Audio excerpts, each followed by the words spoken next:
Um, I think as humans, we've forgotten everything about our roots, like our behaviors. I mean, we don't remember anything at all.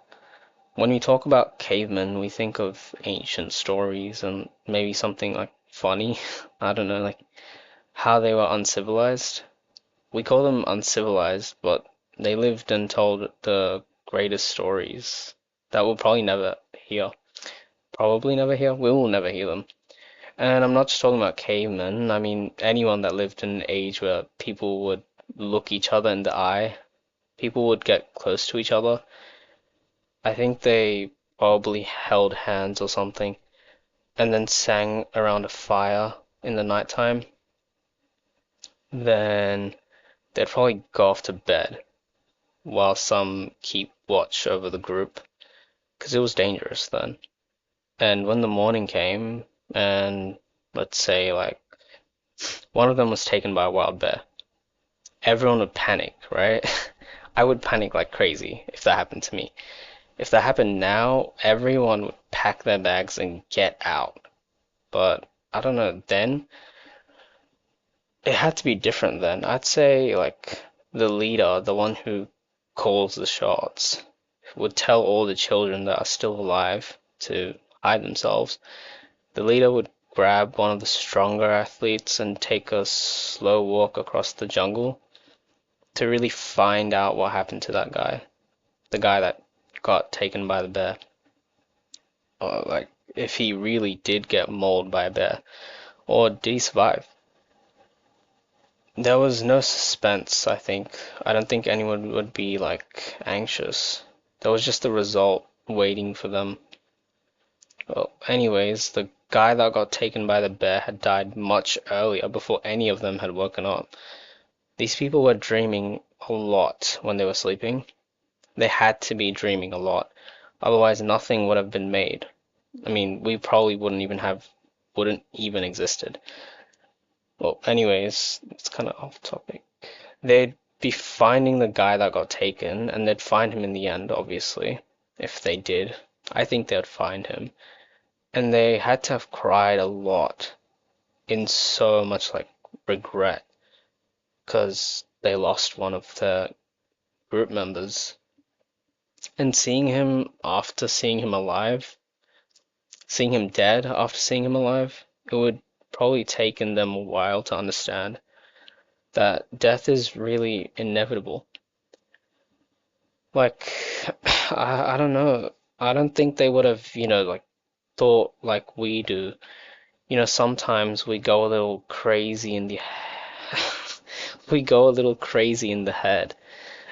Like, what I mean is that we lose that part that I just mentioned, how they cried and realized that everyone dies. And along with that, they looked each other in the eyes, and they probably held each other's faces. As a kid, I felt a sort of tingly sensation like that, just wanting to come close to someone, to feel our eyes like zap across to one another. Not not like that, not sexually. It just happened if we were human. But that feeling went away as soon as I realized, and as soon as I was forced to stop reading like fairy tales and start reading the history of the world. But no, it was impossible. No one looks each other in the eye. I think they would hold each other's faces. But no, no one holds each other's faces. And I think if one human then had an idea, all the others would surround that person and listen with their eyes, like kind of glittering in a sense. They'd feel excited. Their hearts would probably pound like crazy. Maybe they thought something along the lines of, oh wow, there's a new story to be told. Because stories were endless then. As they slept, they dreamt of everything. They had to be. You see, everything that we see now today, they uh, had to have seen it. They had to have seen everything in their dreams. While one of them was getting mauled by a bear. It was sad, but it worked. They lived and they felt everything.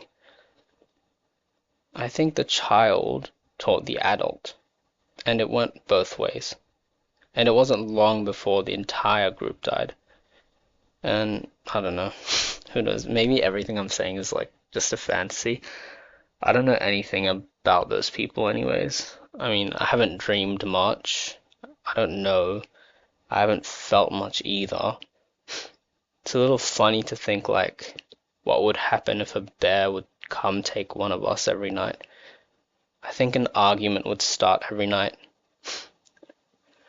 And the guy that felt like they were the one in the right would drop meat on top of the other guy's head. And then the bear would take them. And for the guy that wanted to win the argument, it'd be a success. Like, they would be happy that that guy got killed. And when the fire started, and everyone sat around a fire, and they were meant to share ideas like they did before, I think now it wouldn't take that long for one of them to scream really loud and then cover their ears simultaneously. They'd probably pretend the person saying the ideas wasn't saying anything. And every night, each person would wait until it was their turn to say a story, their own story. And each night, when someone told their own story, everyone else would cover their ears. It's just like too much to bear. You know what I mean? And in the end, it wouldn't be the bear to take them all. Guys, like, the moral of the story is obviously to just look into each other's eyes and hold each other's faces. But, I'd probably say, and I don't know much, because, as I said, I haven't dreamed much. I'd probably say that the bear would be the last one standing.